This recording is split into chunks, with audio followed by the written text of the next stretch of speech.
My family is here. Where will I go?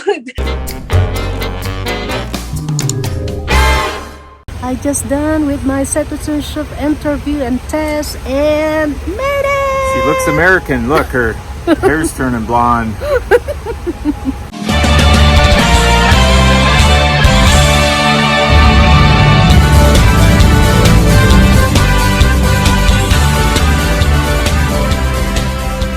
I've been here in US for 11 years and turning 12 this year. I came with a K3 visa, as known as the marriage visa.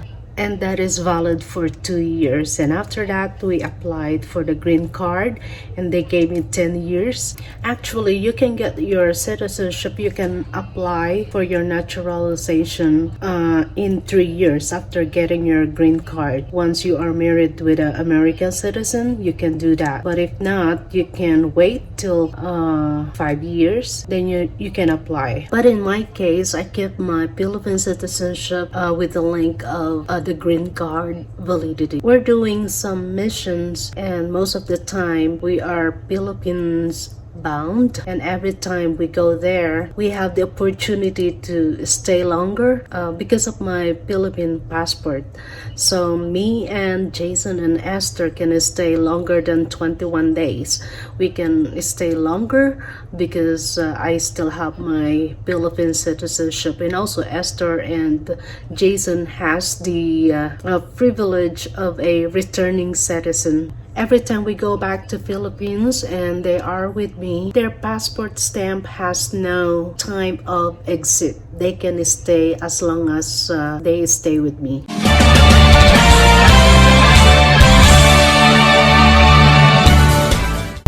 Hi guys, we're going home now. Katatapos lang ng aming special day. Oh, hindi pa tapos. Today is special. I just did my interview and test. This is all about the citizenship. So today I passed it. Thank you, Lord. And I thought that was Jason.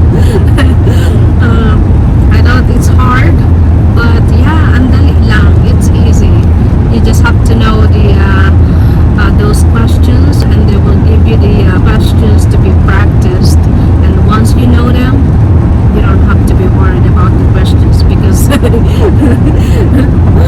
yeah, out of 10 questions you need to pass 6. Once you get 6 answers right, you pass it, and some other questions, and yeah, natapos din. At least tapos na ang worries. So pauwi na kami ngayon sa bahay. I had my appointment 9 o'clock this morning, and we woke up. I woke up at 3:30 in the morning just to prepare because we have a 2.5 drive from Hebron going to Boise. Boise is the capital city of Idaho, so we have to drive there. And voila! We had a good time with our friends because yes, the same schedule. So we had a reunion at the same time. Hi Jen! We did it! Ayan si Esther nakatulog. Thank you guys for joining us on People Touching People. I am here today with my dear friend, Neri Strunk, who we are celebrating right now because she passed a few days ago and she aced it. And she is now, it's not official, right, Neri? You're not officially a citizen yet because you still need to make your oath, correct? We are celebrating Neri's passing of the test, the big test. And I want everyone to meet her because, like I said in our title, to know Neri is to love Neri. And how long have you been here in the United States, Neri? I'm turning 12 years. Okay, 12 years in America. Yay! I remember when Neri, I mean, it was soon after you came that Neri and I met. We met at a Yeah. ladies' retreat. And boy, we've been fast friends ever since, haven't we, Neri? And right after that, we had her come to my school and Yeah, she and remember shared. very place in Albion. That was a ladies' retreat. That was a ladies' retreat. And then you came to my school and you shared your story, Yes, having you let grown me. up in the Philippines. You remember that? Neri came with her husband, and I have been fans of them ever since. Her husband, Jason, is an amazing man. And it's because of Jason that Neri's even here in the first place, right, Neri? Yes, yes. He's the Oh, only reason. God made him a reason. he did. He did.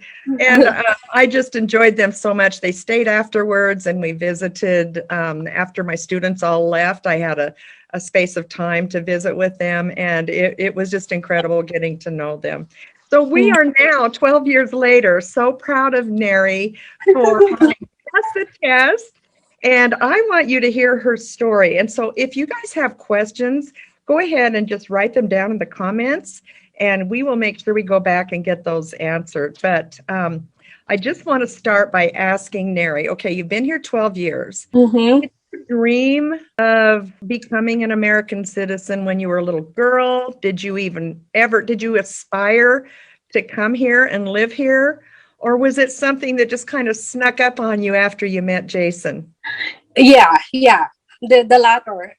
That's the answer. Because when I was young, I am from a poor family, and United States, in my mind, that's only for the rich people and for the rich Filipinos that could able to fly here. That's for the elite only. That's the U.S. for me when I was young. I never thought that God will bring me here. Yeah, I never dreamed, because I never thought that God will give this to me, and God will bring me here. I Well, he did. never. My choice of country is Israel. It's just because I love to see Israel. Especially when I became a Christian at a young age, I want to see Israel. I want to walk where Jesus walked. I want to see all the places. Yeah, that's the only country that I want to go out, if God will allow me to go out. Never of the United States, because I know for me United States is just for the rich people, and I don't have any capacity to think of this country. But God. Yes, yes. I'm so glad he brought you here, Neri. I'm just honored to be your friend, and I'm glad he crossed our paths together. Yeah, and I'm so blessed to meet you, sweet sis. Your approach to me is like I don't have to be worried. I don't have to be nervous. I feel at home, even though it's really way different from the culture I grew up. Because of your family, because of God's family that brought into my life, Jason's family, it made me feel at home. I'm so glad to hear that. And you have seemed very much at home here. Neri is our worship leader at our Bible study on Monday nights, and what a blessing she has been to so many of us. So you talked about the culture, Neri.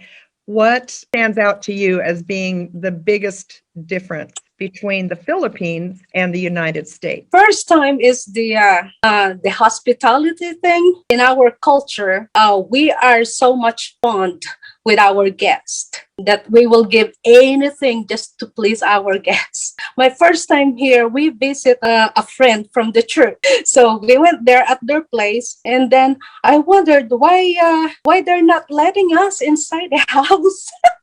We are just there outside. That's my first experience, and then I was shocked of that. Because we are church family, and some are not comfortable, especially if their place is not, if they're not confident with their place. I understand it now. And Yeah. some are just like that. Okay. But in my culture, anything, all right, come on, yeah, please sit. You will give all your best. Oh, eat. We always have feasting in the house. So when you talked about giving, to your guests, what kinds of things would you give? When we have a visitor, we're trying to cook something, even though we don't have, even though we are on the last of our bread, we're trying our best to prepare something just to feel them welcome. Right. One thing I noticed about you, Neri, is that you always took your shoes off when you came into my house. Oh yeah, yeah. Because our houses back in my country, of course, we're always cleaning it, and we know the hard work of cleaning. And our roads are not cemented like here, where we don't have cars, so we always have to walk. So going to visit your friend's house, you have a dirty shoes. So kind of, when we bring our shoes inside, we're bringing all the germs, and they just clean their house. It's a disrespect. Yes. It's a disrespectful thing when we bring our shoes inside a house. And I didn't know that. I think you and I had been friends. You said 12 years ago. We've probably been friends 11 years before I ever even knew that. And when I heard you say that, I thought, well, I didn't think. I said, oh, I haven't been taking my shoes off in your house. Okay. You said, oh, it's okay. But I take them off in your house now. You can bring your shoes now. We have vacuum. We have instant cooling. I have another good friend who is from Canada, and we had that same conversation. And I was standing in her house, and I said, "Oh yeah, you know what they do in the Philippines? They take their shoes off before they come into someone's house." And she said, "Well, we do that in Canada too." Okay, I hurried up and took them off. The same in Thailand. Thailand is more strict. It's because of their culture and religion. Yeah, even at the churches there, you have a beautiful shoes matching with your dress, and then when you go into the church, you have to leave your shoes at the door. That's really interesting. Since you brought Thailand up, you were actually there working, weren't you? You worked as a teacher, is that correct? Yeah, yeah. The background about the kind of work you did, and then how Thailand ties in, and how long you were there, and that whole story.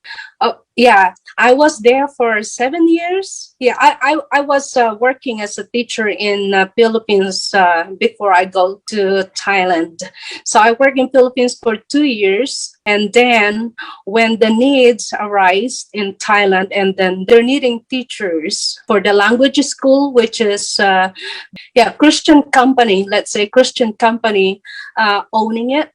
And they're needing Christian teachers, English Christian teachers, the one that can teach English and can do to evangelize the Thais through English. So that's then the Lord opened the door for me. And my pastor that time, one of the pastor, my friend, asked me if I want to go there and teach. And the Lord provided my airplane ticket, provided a place, provided a friend for me. So that's then I flew there and worked as a teacher at the same time. Where it's like Paul, when Paul did a mission, he did a tent making. That's how we did as a mission there. We teach and at the same time working for the church. Okay. Like a kind of pioneering a church like that. Okay. Wow. Like saying that about Paul and the tent making, that makes it, I understand now kind of how it was. Yeah. So you were ministering the gospel to the Thais, but you were working as a teacher in a secular, to provide. Yeah, we have to apply in a secular school. We have to offer our time, extra time for the language school, which we don't have. We don't have the salary for that language school. It's our service. It's a free service. Oh, really? So the one giving us salary is the secular school that we applied on. I see. So that's how we get our money. Sultan. the money and helping to build a church there, and at the same time doing extra service teaching in a language school for free. That's how we did one-on-one evangelism like that, and friendship evangelism. We can't do the mass evangelism like we do in a Christian countries or free countries like that. But in Thai, no, in Thailand you can't do that. They are so not really strict. They are so rooted with their Okay. religion. Right. How long were you there? Seven 7 years. years? Yeah. Really? I didn't realize you were there that long.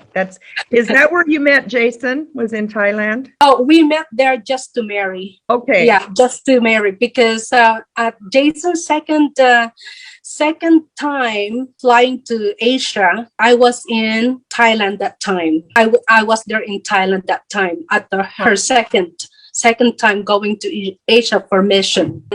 When I was in the Philippines, we're kind of friends. Okay. Yeah. That's And really he has some friends there too in the Philippines. Yeah. So kind of like that. But we continue our relationship through the internet, of course. I was in Thailand and we decided to get married. After that marriage in Thailand, he processed my papers when he returned here in the US. okay. So he was able to bring you back. Yeah. God sent him all the way across the other side of the world just to bring Neri back here to us. Oh, what an amazing plan that was to get him, the two of you, to cross Yeah, paths. it's just because of the mission. That's Yeah. the what that ties it. If I think if Jason didn't do the mission, there's no Jason and Neri. Okay, before we go on to the next subject, I did want to ask you about your language, your English. Apparently, you must have been pretty fluent in English. Were you Oh taught no! English in your schools, or how did Oh, you get fluent enough to be called upon by the Thai government to allow you to teach in their school? I could say my English is just not good enough. Really fluent. When I'm using the English language, I have to think all my grammar, my everything in there. I know them all in my mind because we've been studying English since kindergarten to college. So that's our second language, but using it's all in my mind. When I'm saying it, they're all not good. I know the perfect sentence in my mind, but when I say it, oh no, they're scrambled. I practiced my English when I was elementary. Well, I think you're extremely fluent now, and I only once in a while do I need to tell you what a word means, and it's usually an idiom. Sometimes when I use idioms, you don't know what that is. Like if I said this isn't the one, but he has a lot on the ball, and you in your mind picture some guy standing on a ball, and that's not what it means. Yeah, it's always the literal meaning. Unless we know the culture, then we can get it. Yeah, sometimes that still happens, and I have to, you'll say, "Well, what? What do you mean?" And then I have to explain, what it is. But I mean, other than that, you are extremely fluent. You're doing very well, very, very well. Okay, so let's talk about you becoming a citizen. When did you decide that was what you wanted to do? And you have dual citizenship, right? You didn't have to give up the Philippines. I have to give. For now, I have to give up my citizenship. Oh, really? And I can get my dual citizenship later in practical aspects. So I'm thinking I don't need a dual citizenship right now. Because of the situation of go back and forth to Philippines, and I don't like to fly right now. It's not sure, and I don't know what they gonna require if I come back, or what the Philippine government gonna require from me when I go back. Right. So I don't like to dare to fly right now. I'm thinking I can get my dual citizenship later. It's not kind of really needed right now. As of now, I'm rooting for just one citizenship. I know I will not have my Philippine American passport, but I'm always a Filipino.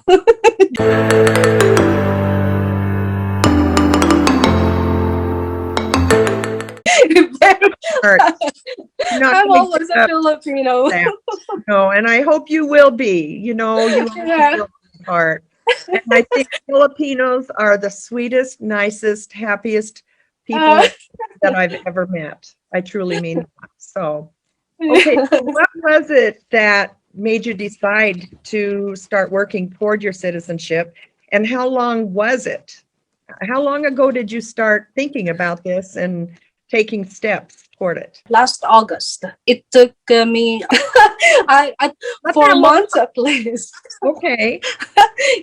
Yeah, And 4 months for this for waiting with a green card holder. It's because I'm married to American citizen. In 3 years I can able to apply, but I didn't do it because me and Jason we were doing mission to Philippines, and if I'll give up my citizenship that time, we cannot stay in the Philippines for longer time. So I keep my green card anyway. It's good for 10 years. Oh, I see. So when the And green card expired, that I is have, what prompted you to go ahead and get the citizenship. yeah, yeah. Also because of it's really hard to always get my Philippine passport. I have to fly to San Francisco or Oregon just to renew my passport. And anyway, and one more thing that really decide to get my citizenship. My family is here. Where will I go? My family is here, and this is my home. And me, American citizenship. It doesn't mean that my home country. It will never, because Absolutely. I will. I can change my place and my passport, but the.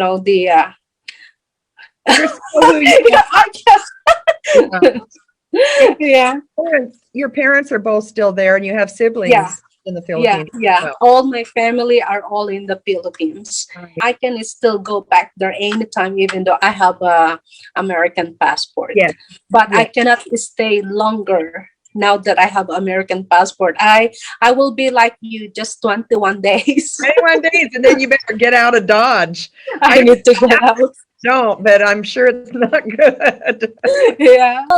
For the green card holder, as long as you stay with your spouse, you can apply. In 3 years, you can apply already for your citizenship. But if you're not married to American citizen, you need to wait 5 years Okay. before you can apply. Yeah. So last August, you started thinking about working toward your citizenship. I didn't know it was that recent, I thought it took at least a year, to go through all the steps. But what did you do? You just went into the naturalization office and said, I want to apply, and they gave you a book to study. What did you have to do besides take a test? Anything else? In my case, I applied by myself, and I applied it online. But before, like the marriage visa, when I came here to the United States, I entered having a marriage visa. It's called the K3 visa because I'm married to American citizens. So I got 2 years for that. I applied for the green card, and that is good for 10 years. And after the green card, it's your citizenship. So it's up to you. If you want to renew your green card, you can retain your citizenship, your native citizenship, or you can apply for American citizenship after that 10 years green card. You can renew the green card all the time. In my case, applying for the citizenship right now, I know that I'm more than 5 years and I'm still married with my spouse. So I know I have all the rights for the citizenship. So instead of getting a lawyer like we did before with all my visas, we had a immigrant lawyer to help us for the right process because we don't know what to do. We want to do the right thing. We don't like to miss anything that will have a problem for my visa. Yeah. But now knowing that, okay, I'm more than 5 years staying here and I can read English and understand it. Yes, you do very So well. yeah, I just applied online without any lawyer anymore. See, So I okay. applied online, read all the questions, long questions for for application. You have to finish. And when you apply, fill them up. As long as you have all your supporting papers, like your birth certificate, like the divorce paper of your husband if they were divorced, your marriage certificate. I have to show my marriage certificate in Thai language and also the notarized because they interpret it because it's in Thai, they need to transfer it in English and it has to be notarized. So Okay. that's my marriage certificate. So I Oh, have to show that all and also my birth certificate, my husband's birth certificate, everything, yeah. all the supporting documents that Okay. will show my identity. So after you did all that, really the only other thing you had to do was study for the test, correct? Yeah, yeah, And yeah. I did not find this out. I'm talking to our audience right now. I didn't know that you surprised me with some of the things you said about the test. I figured 100 questions and I thought multiple choice. And Oh. Eric and I were talking before we came on, and she said, "Oh no, it wasn't multiple choice." And tell me No. the number of questions and what the test was like. What kinds of questions? It was way more than I thought. So tell them about that. The questions are all about American history. Who's the father of the United States? Who's the first president? What's the Constitution? And when when is the independence? All like that. All about the history, civic. Your current government, your current governor, and all the representatives and all your senators, like that. You know what? So, There are a lot of us that couldn't answer those questions. And when it came to the Constitution, you really just you had to know the Constitution yes, because you yes. didn't At know least what kinds of questions they were really going to ask. So you had to know everything yeah. about it. For this year, if you apply before December 2020, you just have 10 questions to be answered and you need to pass 6 questions at least. Oh, really? Yeah. Out of 10, you need to pass 6. Okay. So, yeah, and then when you miss one question, you still have at least 4 more questions to make it 6. Oh, To make it 6 correct. but Yeah. they only asked 10, period. Or are you saying they do raise it? Like, is it just 10 questions? Or if you miss so many, do they give you more questions? I know. Yeah, It's out just of it, 10. it's like with the 10 question that they pick. If you Yeah. answer the 6 questions right away, you're done. At least you just need to pass 6. I Yeah. see. I get it now. I was confused about how that all works. So, in other words, you don't have to answer the other 4 questions. As long as you pass 6 Yeah. questions. Right. Yeah. Yeah. Are you able to do that? Yay! Yes. I practice with the words. I watch with all the words interview scenery because I don't know what I'm gonna encounter because I don't have any lawyer that will teach me what to do. If you have a lawyer, at least somebody will help you. Somebody will teach you what you're gonna expect inside the interview room. Through it. Right. Yeah. But you didn't have that. I know. Neri was telling me that she also had to have oral interviews. It wasn't just, a written test where she had to it wasn't multiple choice, but she had to write her answers out.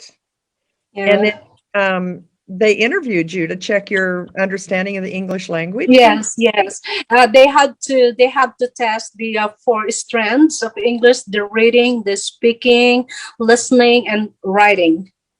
So they gonna let you read a question. So that's your reading, and they gonna tell you the answer, and that's your writing.